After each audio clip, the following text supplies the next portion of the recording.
Alright, so I got the servo mount put in. And I got my servo switch, and I got the BEC hooked up, and I got all that, but listen.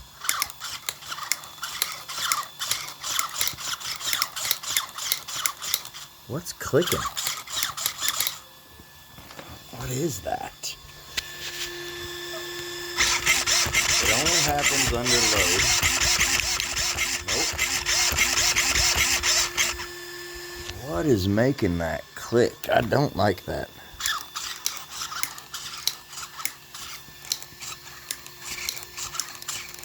It sounds like it's in my axle.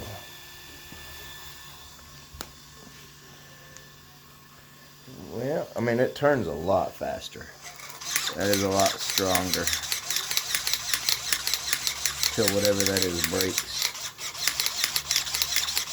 I'll fix it then when that happens, but man.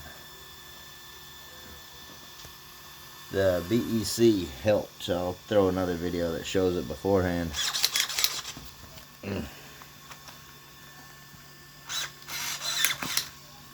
Now I gotta throw something under to get it off the ground. Got a mess going on. Working on project day. I only have a little bit of time before I gotta go back. Gotta go to work. Alright. See, when it's up in the air,